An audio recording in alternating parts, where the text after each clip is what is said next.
విపక్షాల నిరసనలు నినాదాల మధ్య కీలక బిల్లులు ఆమోదించింది లోక్సభ. యూపీఐ లావాదేవీలపై ఛార్జీలు విధించే బిల్లుకు ఆమోదం తెలిపింది. ఛార్జీలు విధించే అధికారం బ్యాంకులకు ఇచ్చేందుకు తీసుకొచ్చిన పేమెంట్ అండ్ సెటిల్మెంట్ 2007 చట్ట సవరణను ఆమోదించింది. అనంతరం సభ రేపటికి వాయిదా పడింది.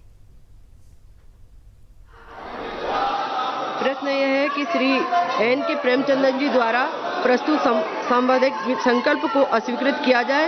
जो सदस्य इसके पक्ष में वो हाँ कहें, जो सदस्य इसके विरोध में है वे ना कहें। मेरे विचार में निर्णय ना वालों के पक्ष में हुआ, ना वालों के पक्ष में हुआ। संवैधानिक संकल्प अस्वीकृत हुआ। माननीय मंत्री जी अब प्रस्ताव करें कि विधेयक को पारित किया जाए। Madam, I rise to move that the bill be passed.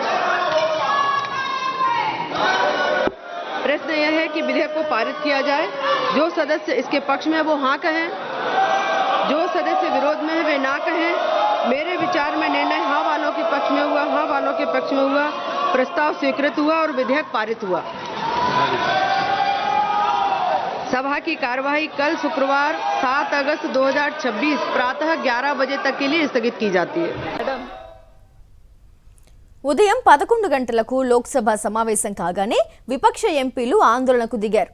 Ayodhya రామమందిరంలో కానుకల చోరీ, విద్యార్థులపై పోలీసు చర్య అంశాలపై హోంమంత్రి అమిత్ షా సమాధానం చెప్పాలని డిమాండ్ చేశారు.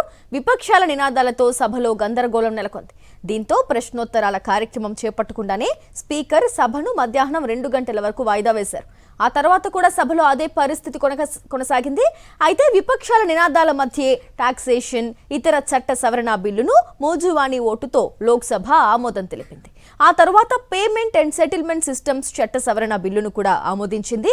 యూపీఐ, రూపే లావాదేవీలపై జీరో ఎండీఆర్ విధానానికి చట్టపరమైన వెసులుబాటు కల్పించడంతో పాటు ఏ డిజిటల్ చెల్లింపులు ఉచితంగా ఉండాలో నోటిఫికేషన్ ద్వారా నిర్ణయించే అధికారం కేంద్రానికి ఈ బిల్లు ద్వారా లభించనుంది.